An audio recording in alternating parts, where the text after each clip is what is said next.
नमस्कार मंडळी, आजच्या या नवीन व्हिडिओमध्ये मी तुम्हा सर्वांचं सहर्ष स्वागत करतो. मित्रांनो, आज आहे रविवार आणि रविवारचा आचऱ्याचा बाजार हा मोठा भरतो. तर आम्ही आज आचऱ्याच्या बाजारात चाललो आहोत.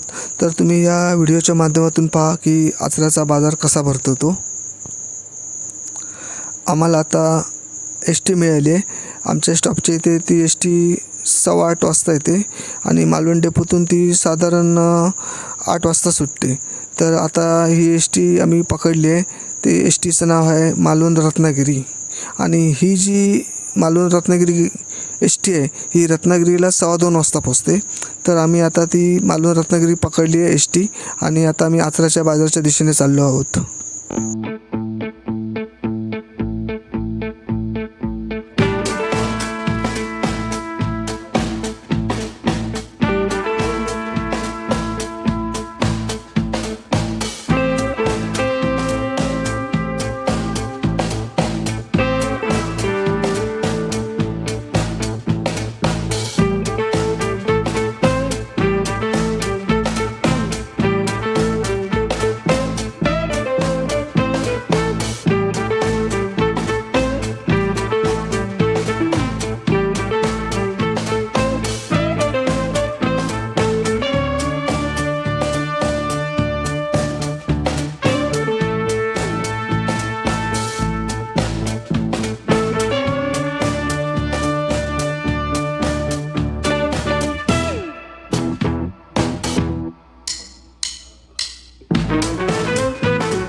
आता आम्ही आचऱ्याला पोचलो आहोत आणि इथे आम्ही चौकशी करता आलो आहोत. कारण आचरा येथून दररोज संध्याकाळी 4 वाजता आचरा बोरवली ही एस टी सुटते आणि ही एस टी ही कणकवली डेपोतून आचऱ्याला येते आणि आचऱ्यावरून ती मग बोरवलीला जायला निघते आणि ही नेहमीची एस टी आहे. आणि ह्या एस टीचं बुकिंग मालवणच्या एस टी डेपोत केलं जातं. तर मालवणचे बरेच लोकांना ही जी एस टी सुटते हे माहीत नाही. पण जर ज्यांना माहीत नसेल तर त्यांनी या सुवर्ण संधीचा अवश्य फायदा घ्या. कारण कसं कधीकधी ट्रेनच्या तिकिटी मिळत नाही, त्यामुळे कसं गैरसोय होते. त्यामुळे तुम्ही मग ही आचरा बोरवली पकडून सहज मुंबई गाठू शकता. बघायला गेलं तर बऱ्याच एस टी डेपोतून मुंबईला जाणाऱ्या बसेस कमी करण्यात आल्या आहेत. आता मालवण डेपोतूनच बघा ना, 3:30 वाजता मालवण ठाणा ही एस टी सुटायची, ती बंद केली. तसेच मालवण बोरवली होती ती पण बंद केली आणि मालवण कुर्ला नेहरूनगर ही एस टी बसेस तीसुद्धा बंद केली. आणि त्यामुळे काय होतं, एस टी महामंडळाचं हे नुकसान होतं आहे. देवगड, विजयदुर्ग, मालवण, वेंगुर्ला या लोकांना ट्रेनपेक्षा एस टी परवडते. कारण कसं ट्रेन ही लांब पडते. त्यामुळे एस टी महामंडळाने विशेष याकडे लक्ष दिलं पाहिजे आणि जास्तीत जास्त गाड्या एस टी बसेस ह्या मुंबईला सोडल्या पाहिजेत.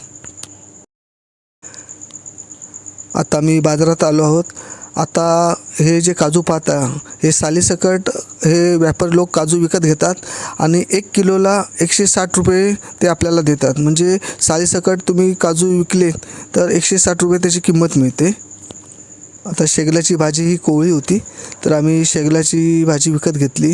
कारण कसं गावची जी भाजी असते त्याची चव ही वेगळीच असते आणि शेगलाची भाजी एक आयुर्वेदिक औषधी भाजी आहे, तर प्रत्येकाने अवश्य भाजी खावी. काकडी पण कोवळी आहे आणि गावठी काकडी आहेत, तर आम्ही काकडी विकत घेतली. आंबे महाग आहेत कारण यावर्षी आंबा कमी आहे. आणि असे पुढे पुढे आम्ही असे चालत आलो बाजारात. बाजार पूर्ण भरलेला आहे आणि ते नारळ विकायला ठेवले आहेत आणि झाडू आहे आणि गावठी केळी आहेत आणि ही केळी अतिशय चवदार असतात. तर 60 रुपये डझन होती, तर आम्ही केळी विकत घेतली. आणि हे जे काजू पात आहे त्याला फकं म्हणतो आम्ही, तर ही 300 रुपये शेकडा, म्हणजे 300 रुपयाला 100 बी.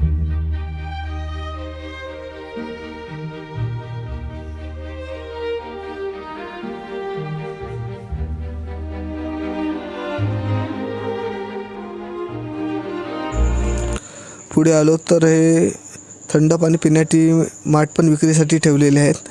आणि पुढे आलो तर मिरची विकत घेतली. 350 रुपये किलोने आम्हाला इथे मिरची मिळाली. आणि हे तोरंजन पहा, हे अतिशय सुंदर लागतं. आणि विक्रीसाठी लाल भाजी ठेवली आहे. आणि इथे मच्छी मार्केटला आलो तर धोडे आहेत, बांगडे आहेत आणि इकडे असे ताजे मासे असतात, तर ते आम्ही घेतले आहेत. आणि ते मासे सुटी करत आहेत. लोक कसे मासे विकत घेतात, त्यांना घरी सुटी करायला वेळ नसतो किंवा काय करणार, सुटी मासे करता येत नाहीत, मग असे हे सुटी करायला मासे देतात. आणि मेन म्हणजे कसं, मासे सुटी करायला आपल्याजवळ तसं हत्यार हवं. हत्यार चांगलं असते तर कसे मासे पाठपाठ सुटी करता येतात. मग ही लोकं काय करतात, मासे विकत घेतात आणि ह्या लोकांना मग ते मासे सुटी करायला देतात आणि ही लोकं ते मासे सुटी करण्याचे पैसे घेतात. आता पुढे आलो, हे बांगडे आहेत, सुळे आहेत, टोकी आहेत आणि कोकर आहेत आणि हे शिंपल्या पण आहेत. याच्यात लाळीव आणि करमाळी असे 2 जाती असतात. तर करमाळी असतात ते एकदम चविष्ट शिंपल्या असतात. आचऱ्याला बहुतेक ताजे मासे मिळतात आणि शिंपल्या पण ताज्या असतात, कारण ही जी लोकं असतात ते नुकतेच पकडलेले मासे किंवा शिंपल्या घेऊन येतात. त्यामुळे इकडे सर्व जो मच्छी किंवा शिंपल्याचा जो माल असतो तो सर्व फ्रेश असतो. आणि सर्वात महत्त्वाचं म्हणजे आपण पण शिकलं पाहिजे की ताजे मासे कसे ओळखायचे, खराब मासे कसे ओळखायचे, हे आपल्याला शिकता आलं पाहिजे. नुसतं मासे विकत घेतलं म्हणून झालं नाही, तर ही पण मासे चांगली विकत घेणे ही पण एक कलाच आहे. आपण जो समोर शिंपल्याचा वाटा पाहतात तो 100 रुपयाचा वाटा आहे शिंपल्याचा. ही वाघळी आहे आणि ही पिशवीत बांधली ती कालवं आहेत. आणि समोर बघता ते चरबोटी आहेत, सुळे आहेत, बांधुशी आहे आणि भियारी आहे. म्हणजे हे जे मासे आहेत हे खाडीतले मासे आहेत. आणि ही कोलंबी आणि जे मुशी आहे आणि बांगडे हे समुद्रात मिळणारे मासे आहेत.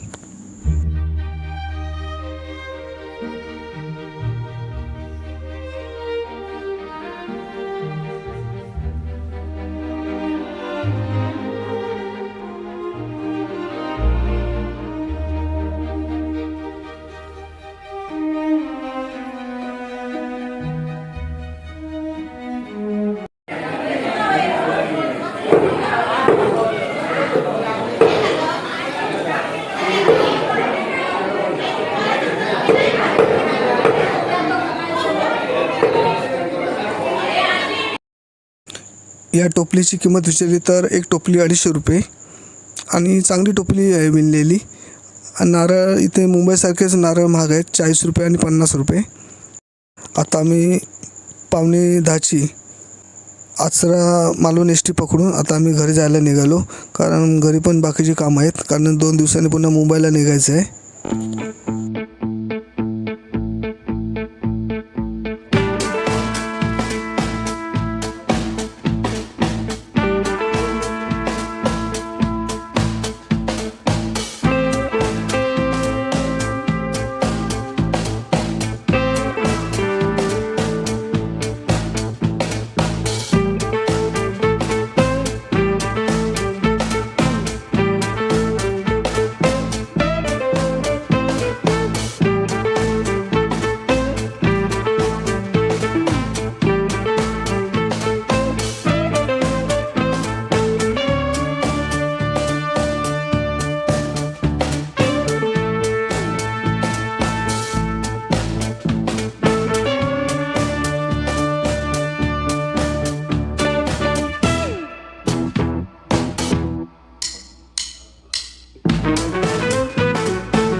आता आम्ही आमच्या स्टॉपवर उतरलोत आणि इथून आम्ही आता घरी चालत जाणार आणि पुन्हा आम्हाला थोड्या वेळाने कांदळगावला निघायचं आहे, कारण साईची मुंबईला जाणारी लक्झरी बस आहे अंबाप्रसाद, ती कांदळगाववरून सुटणार आहे.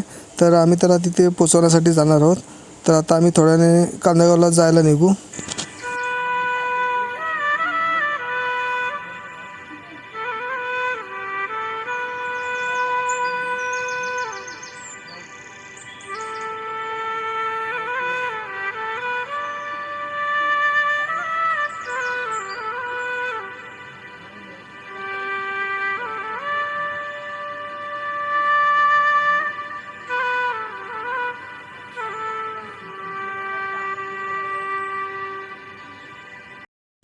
आता आम्ही कांदळगावच्या रामेश्वर मंदिरात आलो आहोत. हे आहे कांदळगावचे रामेश्वर मंदिर. हा जो कांदळगाव आहे तो महाराष्ट्राचे माजी मुख्यमंत्री श्री नारायण राणे साहेब यांचा हा मूळ गाव.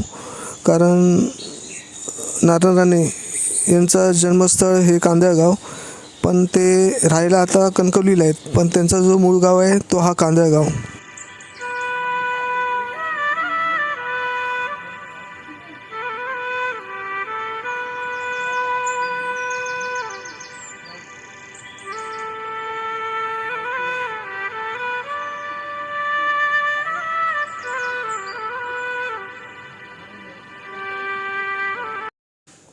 मालवणचं एक वैशिष्ट्य म्हणजे मालवणमध्ये जेवढी नामांकित मंडळी आहेत, उदाहरण द्यायला गेलं तर माननीय श्री नारायण राणे साहेब, मच्छिंद्र कांबळी आणि कालनिर्णय जे कॅलेंडर आहे त्याचे संस्थापक जयंत साळगावकर, तसेच सचिन तेंडुलकर, विनोद कांबळीसारखे क्रिकेटर घडविणारे रमाकांत आचरेकर सर हे सुद्धा मालवणचे आहेत. म्हणजे ही सर्व नामांकित मंडळी ही मालवणला जन्मली. म्हणजे खरोखर मालवण एक वैशिष्ट्यपूर्ण असं कोकणातील गाव आहे.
हा त्या ठिकाणी असा ती एकाची हो होईल याच्या मनाचा समाधान करू कर त्या त्या पाठीला करू कर कुटुंबाचा रक्षण करू कर आणि सगळी लोक पहिला तुकडा असा जवळ मोठ्या नेत्या मर्याद बसवू कर आणि त्यांचा पूर्ण तू रक्षण करू कर असे तुला कोणी सांगितला म्हणून आता तुझ्या मांडावर आता लेखून त्याची तोड करता ही जे काय त्यांच्या कामाकरता होणच नाही धंदो तुले चलत नाही जी काय लेकराच्या पाठी आज जी काय ह्याची आता जी जमिनी जागेचे कामं असत ती पुढे होणच आहे पाठी हटण्यासाठी बंदोबस्तात बसण्यासाठी तुझ्या मांडावर ताल लेखून त्याची तोड करता असो तुका बाजू घडतो ताब्यात जे मर्यादित ठेव बंदोबस्ताकडे रखवारी सांगितला कळला तुकडा जवळ कर मोठ्या नेत्यात मर्याद ठेव म्हणून आता 5 पाना ठेवल्याने भरला लाफव ठेवल्याने या लिंबू ठेवल्याने 8 प्रकारचा पिता ठेव त्याची तोड करून तुझ्या पाठी घालतात ताब्यात चौकत मर्यादित चौकत बंदोबस्ताक लावकर तो भोगा फळा गुण पटाकून ज्या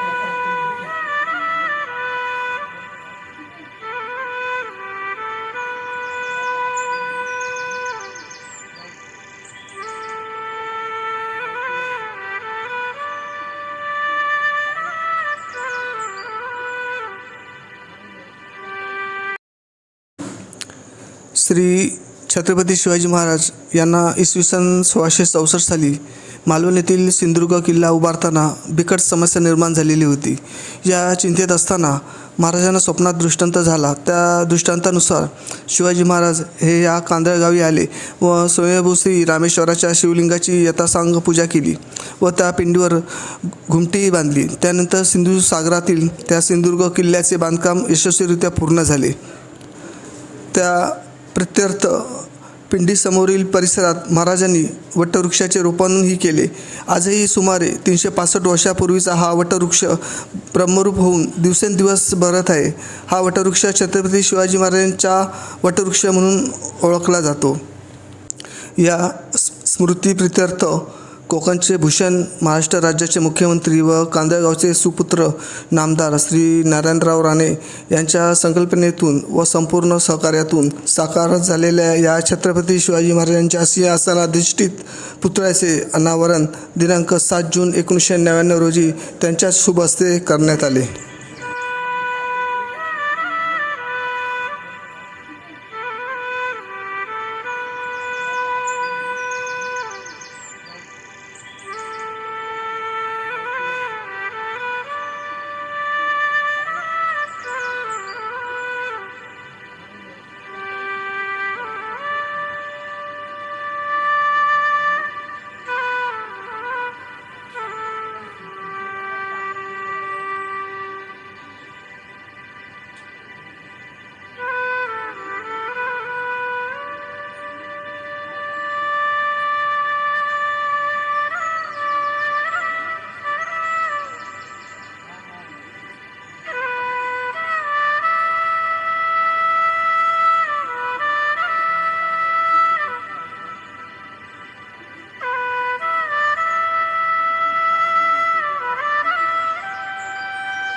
आता आमच्या साईची अंबाप्रसाद गाडी लक्झरी इथे लागली आहे. आता 2:30 वाजता ते सुटेल.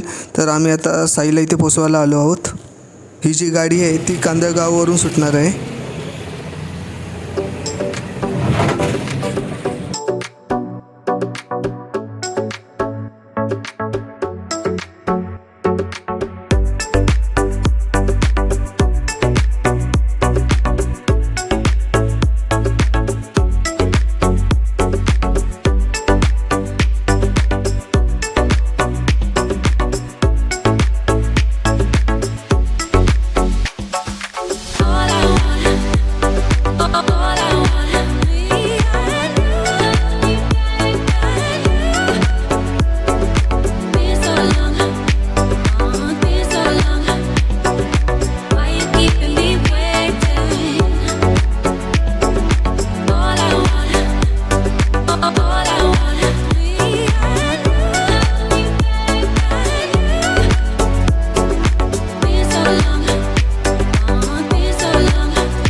आम्ही आता आमच्या घरी आलोत. तर मांजरीला आमच्या भरपूर भूक लागली आहे. तर मालवणवरून पेडवे मासे आणले होते. ते पेडवे मासे मांजरीला खायला घातले आणि ताजे असल्यामुळे मांजर ते पटापट मासे खात आहे.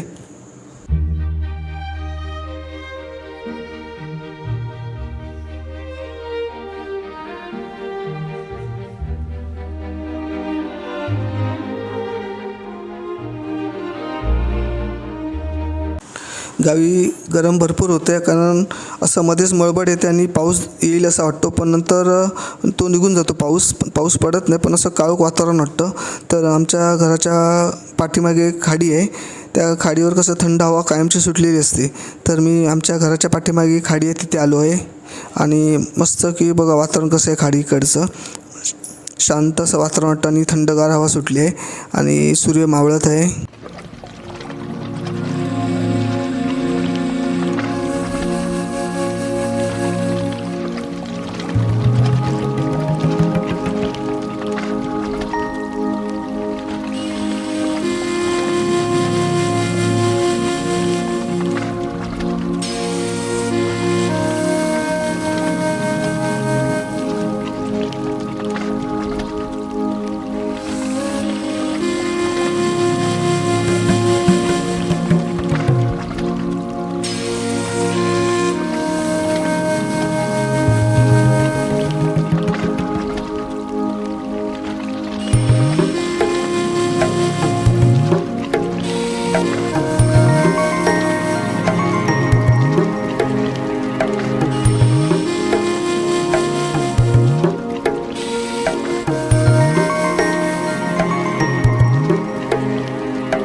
आपल्या चॅनलला नवीन असाल तर चॅनलला सबस्क्राईब करायला विसरू नका. जी बाजूची बेल आयकॉन असेल त्या नक्की दाबा. आपले नवीन नवीन व्हिडिओ बघायला मिळेल. थँक्यू.